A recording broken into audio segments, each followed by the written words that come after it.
राज्यपालांनी आमचा दावा त्या ठिकाणी घेतल्यानंतर आम्हाला 5 तारीख संध्याकाळी 5:30 वाजता शपथविधीची वेळ नेमून दिलेली आहे। आज भारतीय जनता पार्टी, शिवसेना, राष्ट्रवादी काँग्रेस, जनसुराज्य पक्ष, युवा स्वाभिमान पक्ष, रासप आणि अपक्ष अशी एक मोठी महायुती या ठिकाणी झालेली आहे। या सगळ्यांच्या सहीचं पत्र हे आम्ही दिलेलं आहे। मी विशेष आभार मानतो आमच्या शिवसेनेचे अध्यक्ष आणि राज्याचे विद्यमान मुख्यमंत्री माननीय एकनाथराव शिंदेजींचे की त्यांनी शिवसेनेच्या वतीनं माझ्या समर्थनार्थ पत्र दिलं आणि महायुतीचा मुख्यमंत्री म्हणून माझा शपथविधी करावा अशा प्रकारची विनंती त्यांनी माननीय राज्यपालांना केली आहे। त्याचप्रमाणे राष्ट्रवादी काँग्रेसच्या वतीनं राष्ट्रवादी काँग्रेसचे अध्यक्ष आणि उपमुख्यमंत्री माननीय अजितदादा पवार यांनी देखील त्याच आशयाचं पत्र देऊन मला मुख्यमंत्री म्हणून शपथ द्यावी अशा प्रकारची विनंती केलेली आहे। आमच्या मित्रपक्षांनी देखील तशाच प्रकारची विनंती केली आहे आणि या सगळ्यांच्या विनंतीचा मान ठेवून माननीय राज्यपाल महोदयांनी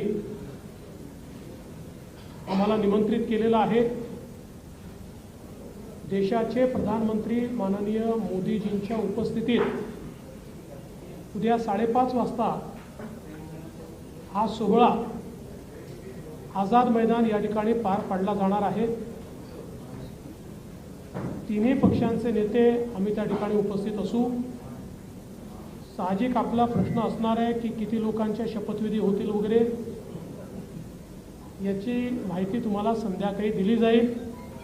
किती लोकांचा शपथविधी होईल या संदर्भातली सगळी माहिती जी आहे ती संध्याकाळी दिली जाईल। सगळे निर्णय आम्ही एकत्रितपणे यापूर्वीही घेतले आहेत आणि यापुढे देखील आम्ही एकत्रितपणे निर्णय घेणार आहोत। मुख्यमंत्री पद किंवा उपमुख्यमंत्री पद हे आमच्याकरता एक प्रकारची तांत्रिक किंवा टेक्निकल अरेंजमेंट आहे। आम्ही तिघही एकत्रितपणे आजपर्यंत निर्णय घेत आलो आहोत आणि पुढेही राज्याच्या प्रगतीकरता एकत्रितपणेच निर्णय हे या महायुतीच्या सरकारमध्ये होतील आम्हाला विश्वास आहे। मी स्वतः काल माननीय मुख्यमंत्री एकनाथराव शिंदेजी यांना भेटून त्यांना विनंती केली की शिवसेनेच्या वतीनं त्यांनी मंत्रिमंडळात राहावं आणि मी त्यांना हे देखील सांगितलं की शिवसेनेच्या आमदारांची आणि महायुतीच्या सगळ्या आमदारांची देखील या ठिकाणी ही इच्छा आहे।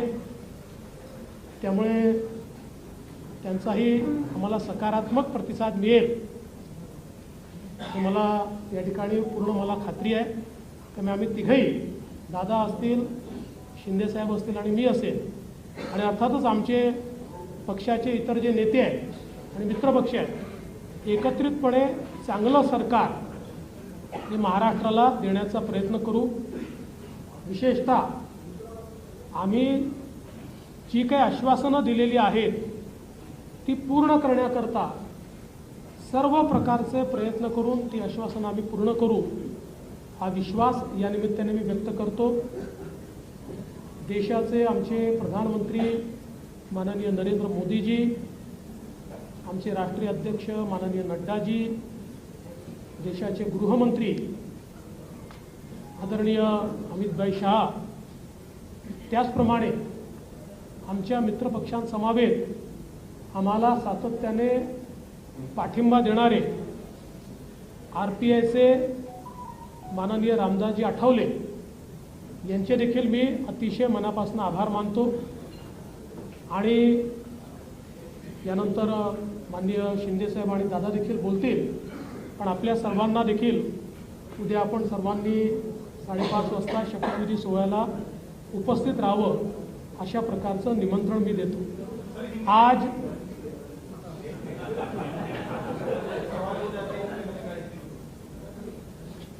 आज माननीय राज्यपाल जी से हमने भेंट ली है और माननीय राज्यपाल जी को भारतीय जनता पार्टी, शिवसेना, राष्ट्रवादी कांग्रेस, जनसुराज्य पार्टी, युवा स्वाभिमान पार्टी, रासप और इंडिपेंडेंट ऐसे सभी के पत्र आज हमने सौंपे हैं। मैं आभार व्यक्त करना चाहता हूं आदरणीय मुख्यमंत्री एकनाथ शिंदे जी का। एकनाथराव शिंदे जी ने शिवसेना के अध्यक्ष के तौर पर और शिवसेना के लेजिस्लेचर पार्टी के प्रमुख के तौर पर महाराष्ट्र के मुख्यमंत्री पद के लिए मेरे नाम की सिफारिश का पत्र दिया है। साथ साथ राष्ट्रवादी कांग्रेस पार्टी के अध्यक्ष और लेजिस्लेचर पार्टी के नेता माननीय अजीत दादा पवार जी ने भी उसी प्रकार का पत्र दिया है।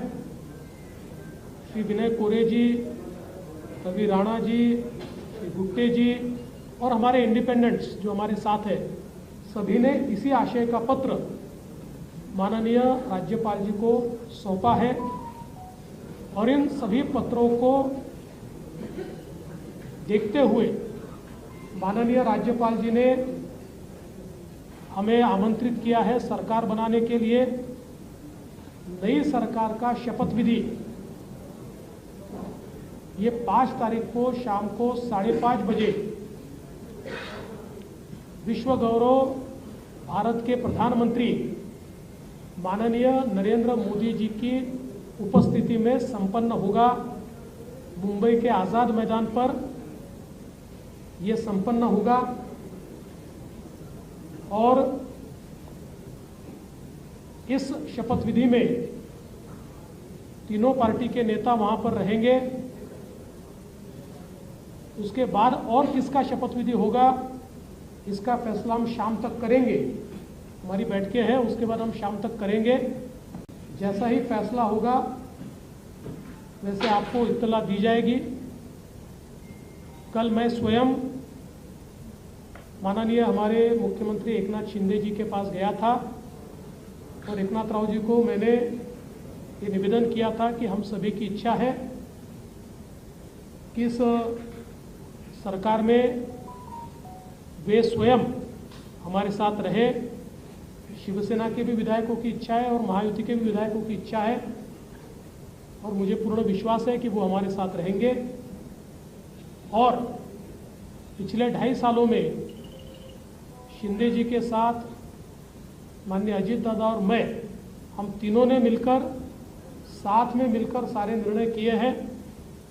और आज भी हमारे लिए ये जो पद है, ये पद एक प्रकार से टेक्निकल बात है। हम तीनों मिलकर और साथ में हमारे जो साथी पक्ष है उनको साथ में लेकर तमाम निर्णय करेंगे और महाराष्ट्र को नई ऊंचाइयों पर ले जाने का जो संकल्प हमने लिया है और विशेष रूप से महाराष्ट्र की जनता को जो वादे हमने किए हैं उन वादों को पूरा करने के लिए पूरी जी जान के साथ ये सरकार काम करेगी। मैं आज के इस मौके पर हमारे देश के प्रधानमंत्री आदरणीय नरेंद्र मोदी जी का बहुत बहुत आभार व्यक्त करता हूं कि उन्होंने मेरे जैसे एक कार्यकर्ता को लगातार नेतृत्व करने का अवसर दिया। साथ साथ हमारे राष्ट्रीय अध्यक्ष जगत प्रकाश नड्डा जी और हमारे गृह मंत्री अमित भाई शाह जी का भी मैं आभार व्यक्त करता हूं। हमारे साथ कंधे से कंधा मिलाकर महाराष्ट्र में जो हमारा साथ निभाते रहे हैं, ऐसे केंद्रीय मंत्री माननीय रामदास जी आठवले, इनका भी मैं आभार व्यक्त करता हूं। हमारी पार्टी के शीर्ष के नेता राजनाथ सिंह जी, नितिन गडकरी जी, तमाम शीर्षस्थ नेतृत्व का मैं आभार व्यक्त करता हूं। और हम सब लोग मिलकर महाराष्ट्र को एक अच्छी सरकार देंगे, इस प्रकार का संकल्प करते हुए महाराष्ट्र की जनता का मैं आभार व्यक्त करता हूं। और अजित दादा से निवेदन करता हूं कि दादा आप सभी को संबोधित करें। खरं तर देवेंद्रजींनी सर्व सांगितलेलंच आहे। मी फक्त एक खुलासा करू इच्छितो की मी माझ्या वेगळ्या कामाच्या करता दिल्लीला गेलो होतो, मी कुणाला भेटायला गेलो नव्हतो। तुम्ही मस्त चॅनलवाल्यांनी दादाला आज भेट नाकारली, उद्या भेट नाकारली। मी भेटायलाच गेलो नव्हतो तर भेट नाकारायचा प्रश्न येतो कुठं? मी गेलेलो होतो, त्या सगळ्यांनी माझी पत्नी सुनेत्रा पवारांना राज्यसभेवर सभासद केलेलं आहे। त्यांना 11 जनपद तो बंगला अलॉट झालेला आहे। मला कुठलंही जरी गव्हर्नमेंटचं घर असू द्यात, आमचं स्वतःचं घर असू द्यात, मला नीटनेटकं लागतं आपल्याला सगळ्यांना माहिती आहे। आणि म्हणून मी तिथं आर्किटेक्टला घेऊन काय नियमामध्ये गोष्टी करता येतात ते एक गोष्ट होती। आणि प्रफुल्लभाई आणि आम्हाला आमच्या केसेस ज्या चाललेल्या आहेत त्याच्याबद्दल मी कधी वकिलांना भेटलेलो नव्हतो। नेहमी प्रफुल्लभाईची इथली जबाबदारी दिल्लीची पार पाडायची। आपल्यालाही माहिती आहे, काल पण तारीख होती ती पुन्हा पुढे ढकलली काहीतरी आमच्या चिन्हाची, तर तो पण एकदा विषय तो संपावा। तो आमचाही विषय तिथं सुप्रीम कोर्टामध्ये प्रलंबित आहे। अर्थात सुप्रीम कोर्ट त्याच्यामध्ये सगळ्यांची बाजू ऐकून घेऊन योग्य पद्धतीने निर्णय देईल। परंतु बागे कधी इकडच्या व्यापामुळे मला वकिलांना भेटता आलेलं नव्हतं, त्यांनाही भेटणं अतिशय गरजेचं होतं। आणि अजून एक जवळच्या व्यक्तीचं नाते लग्न होतं, अशा 3 गोष्टीच्या करता मी गेलेलो होतो। आणि तिथं गेल्यानंतर थोडासा इथल्यापेक्षा आराम मिळतो, त्याच्यामुळं तिथं आपला निवांत आम्ही म्हणजे राज्यसभा चालू होती, त्याच्यामुळे सुनेत्रा पण तिथं होती, हेही दोघं तिकडे होते लोकसभेत राज्यसभेत, आणि म्हणून मी गेलो होतो। त्याच्यामुळे ते पहिल्यांदा डोक्यातनं काढून टाका मी कुणाला अमितभाईंना किंवा कुणाला भेटायला गेलो होतो। कारण आमची आधी चर्चा एकनाथरावजी, देवेंद्रजी आणि आम्ही गेलो असताना त्यावेळी झालेली होती। आणि तशा पद्धतीनं आता सगळ्या गोष्ट उद्याच्या शपथविधीच्या संदर्भामध्ये देवेंद्रजींनी सांगितलेली आहे। आम्ही सगळेजण मिळून महाराष्ट्राच्या सर्वांगीण विकासाच्या करता मनापासून प्रयत्न करू। आम्हाला अनुभव आहे, या अनुभवाचा फायदा राज्यातल्या सर्व समाजाला, सर्व जाती घटकाला कसा करून देता येईल। वेगवेगळ्या प्रकारचे गोष्टी घडत असतात, नैसर्गिक संकट येत असतात, त्याच्यातून आमचा शेतकरी अडचणीत येत असतो, परंतु त्याला पुन्हा त्याच्यातून कसं आधार देता येईल, बाहेर काढता येईल। आणि आता केंद्र सरकार पण त्या बाबतीत मागेही बरोबर होतं, आताही बरोबर आहे। आता 5 वर्ष आता ते अतिशय चांगलं बहुमत आहे की त्याच्यात आता कुठेही आम्हाला तिघांना पण ह्याला सांभाळा, त्याला सांभाळा, हा तिकडे गेला, हा रुसला, फुगला, आम्ही रुसून फुगून देणारच नाही, पण असं फार काही तिथं वेळ देण्याची जबाबदारी येणार नाही। ती चंद्रशेखर बावनकुळे आणि सुनील तटकरे त्यांच्या स्तरावर पार पाडतील। आम्ही सरकारचं काम उत्तम पद्धतीनं पार पाडण्याचं काम मनापासून करू।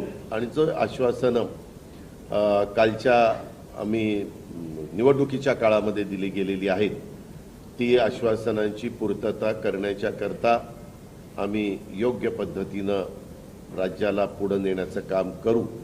आणि राज्य देशामध्ये सगळ्या राज्यांच्यामध्ये महाराष्ट्राचा एक वेगळा नावलौकिक आहे, जो पहिल्यापासून स्वर्गीय यशवंतराव चव्हाण साहेबांनी सांभाळलेला आहे।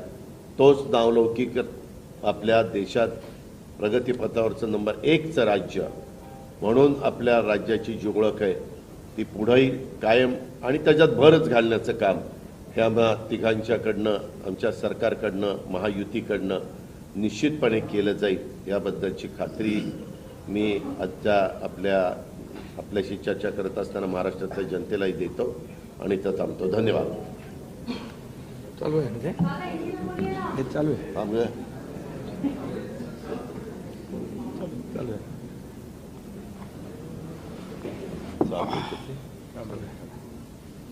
सर्व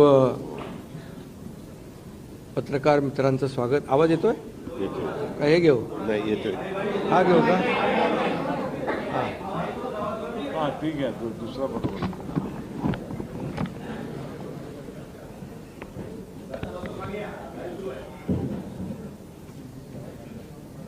आज आम्ही राज्यपाल महोदयांची भेट घेऊन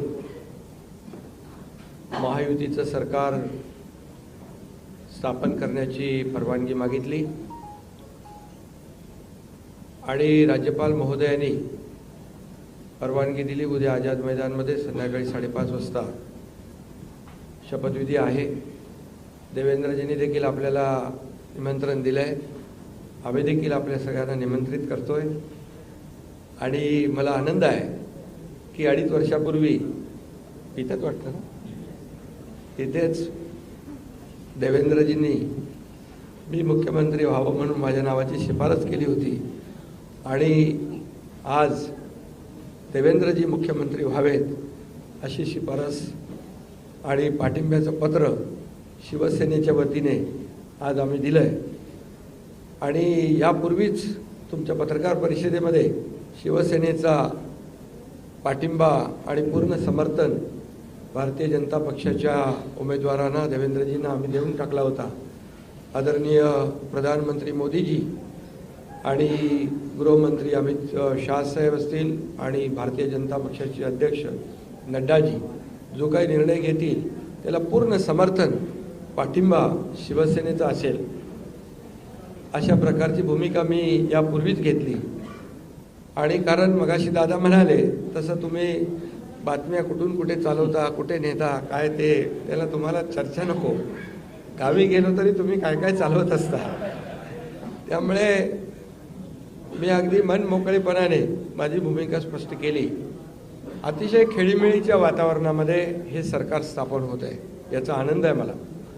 खरं म्हणजे आतापर्यंतच्या इतिहासामध्ये एवढं बहुमत महायुतीला कधी मिळालं नव्हतं आणि या महाराष्ट्रातल्या तमाम जनतेने व त्यामध्ये सर्वच आहेत, आमच्या लाडक्या बहिणी, लाडके भाऊ, लाडके शेतकरी, सर्व घटक, या राज्यातला प्रत्येक मतदार यांनी महायुतीवर मतांचा वर्षाव केला आणि एक ऐतिहासिक आणि दैदिप्यमान असा विजय या ठिकाणी महायुतीला मिळाला. महायुति की प्रेस कॉन्फ्रेंस चल रही है. शुरुआत में देवेंद्र फडणवीस ने बोला, फिर अजीत पवार ने, अब एकनाथ शिंदे बोल रहे हैं, प्रेस कॉन्फ्रेंस को संबोधित कर रहे हैं. हमारे सहयोगी अभिषेक हमारे साथ जुड़े हुए हैं.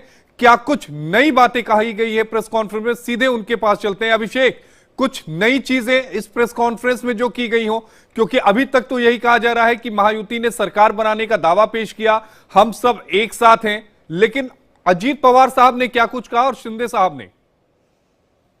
देखिए, जो शिंदे हैं उन्होंने बहुत बड़ी बात कही है, मराठी में बोल रहे हैं. वह साफ साफ ये बात को कह रहे हैं कि हमने पहले से ही बीजेपी को समर्थन दे दिया था. साफ साफ पहले से कह दिया था कि महाराष्ट्र में जो भी फैसला लेंगे नरेंद्र मोदी और अमित शाह, और वो जो भी फैसला लेंगे, बीजेपी जो फैसला लेगी वह हमें मंजूर होगा. शिवसेना ने पहले से ही बिना शर्त पाठिंबा दे दिया था, यानी समर्थन दे दिया था. यह शब्द यूज कर रहे हैं एकनाथ शिंदे. और एकनाथ शिंदे देखिए बताने का प्रयास कर रहे हैं कि जो लगातार खबरें आ रही थी, नाराज हैं और यह है गांव जाने की बात थी, वह साफ साफ इस बात पे कह रहे हैं कि हम कोई भी नाराज नहीं थे, लेकिन कहते हुए हंस भी रहे हैं. ये बात कहते, देखिए बॉडी लैंग्वेज बहुत कुछ कहती है आशीष, इसलिए मैं बता रहा हूं. उन्होंने ये बात कही कि मैं गांव नहीं जाऊं क्या, गांव जाकर और तमाम चीजों को लेकर हंस भी रहे और कह रहे हैं कि नहीं, बिल्कुल हमारे बीच में कोई भी मतभेद नहीं है. यह बड़ी बात है. देखिए कि तीनों नेता जो यानी तीनों दल के नेता, खासतौर से अजीत पवार और एकनाथ शिंदे की बात करें, कोई भी नाराजगी जाहिर नहीं कर रहा है और साफ साफ कह रहे हैं कि हम एक साथ चुनाव लड़े और अच्छे से जीत रहे हैं और सरकार अच्छे से बने जा रही है. यानी बहुत अच्छे माहौल में सरकार चलेगी। इस बात का इशारा जो बात जो है वह एकनाथ शिंदे खुद करते हुए दिखाई पड़ रहा, होनी भी चाहिए, ऐसी बात है। अगर सच में ऐसा देखिए आशीष है तो बात साफ है कि महाराष्ट्र जनता के लिए काफी अच्छा होगा। देखिए 2019 से जब जिस तरीके से महाराष्ट्र में महाविकास आघाड़ी की सरकार आई, उसके बाद से लग रहा था कि सब कुछ गड़बड़ हो जाएगा, और यह हुआ भी। काफी कुछ चीजें जो यहाँ पे कैसा विकास काम रुके जो बताया गया, इसके बाद से ही जनता ने अगर पूर्ण बहुमत और अच्छे बहुमत दिया है महायुति को, तो इस बार भी अगर इस तरीके से आपस में मतभेद रहेंगे तो अच्छी बात नहीं होगी। इसलिए